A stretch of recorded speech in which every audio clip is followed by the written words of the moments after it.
Money makes no sense. It makes no sense whatsoever. This is according to Steve Jobs, the guy who brought us Apple. That would be nice right now. I better get on with this stuff. He has told us all about how money is secondary, and this is something that basically would have come from his mentor as well. And it's mentorship that we are looking at right now, because Steve Jobs, as fabulous and all as he was, as genius and all as he was, as successful and rich and profitable as Apple was, and the technology that it brought to us, the wonder, as brilliant and all as that all was, and he was, it had nothing, he had nothing, he was nothing, according to himself, without his mentor. And his mentor was Mark Markula. Now Mark Markula was brought in as the third employee of Apple. Yes, the third. 1, 2, 3.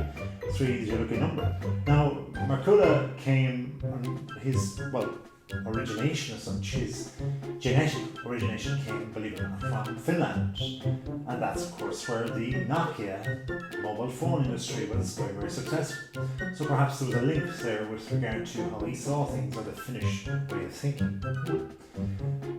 Anyways, moving on, the things that he actually brought and imparted and allowed there to be guidance for Jobs was that he said, you gotta have empathy, and if you don't have empathy, you got nothing, you're going nowhere.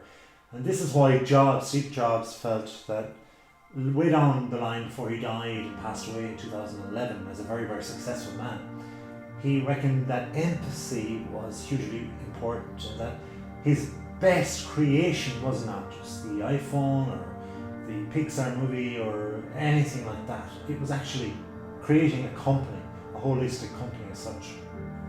Empathy was at the face of it, where you could empathise not just with how others were feeling within your staff, but also they would have to empathise with you. And then, of course, if you're creating, you have to empathise with the user, the end user experience. And this was exactly what he felt was really important. There was huge importance for Jobs in the way things were done, because it was his mentor again who looked at the fact that not just empathy, but also the likes of focus was really, really important.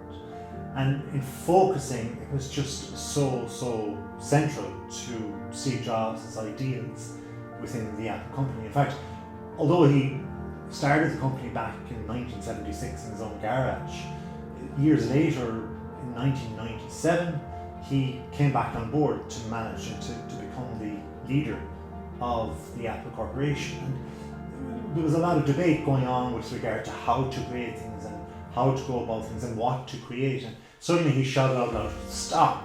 This is just crazy. You need to just focus here." And he, in his bare feet, went up towards a whiteboard, pulled out a couple of markers, and made a 2x2 grid where he focused with very simple words. And it was focus with what he wanted to transfer to all his staff, all the people that were working. And from there, they created this type of personal computing system that was really, really successful. Focus could be seen also, by the way, in the way he was hyper-focused on certain things. He used to give people this very thorough, steely-like stare, and even times when he was at death's door and having other medical issues, people that were important to him, that were close to him, tried to get his attention, but he was in that focus of something else. He was designing, he was creating. Even at the time of his death, he was trying to get into television land and trying to change the way things would happen in the future of television, looking at the user experience, looking at the simplicity. And that's another thing. Simplicity was how he saw things, that needed to be very simplistic from the end user's point of view. He looked at, for example, the actual touch screen of the iPod, and he noticed that when they were designing it, this is not right, this needs to change. This is too complicated. And I was an initial iPod user way back at the very start, and I never had, believe it or not, an Apple product before that. So of course, switching from one to the other, from Mac over to iPad, and even the user interface was difficult for me for just looking at it. It was just totally different, the touch, the feel, and so on. But it was simple, and this is what he wanted to make it, and it was easy for me to figure it out. But I remember even right then wondering, how do I turn this thing on? And this was the thing with Jobs. He decided to, well, after all the design, after all the lots of money they put into it, to delete the on-off button. So he actually liked to simplify in such a way that he wanted the end user experience to have no more than 3 buttons. This was his kind of mental rule as such, and it worked.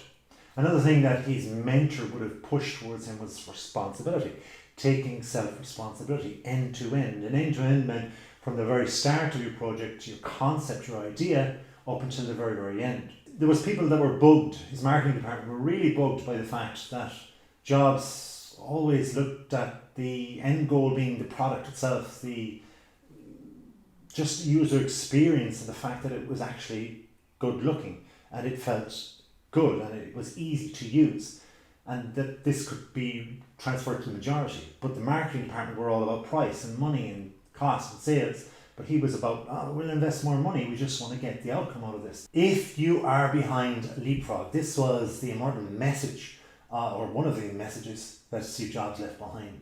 Always leapfrog, get ahead. He had an experience where the desktops were getting ahead, and where computers were allowing people to download music back in the day, where they could use this, and suddenly he had brought out the iMac and he had neglected to use the music as a central feature. Instead, he realised, I missed a trick.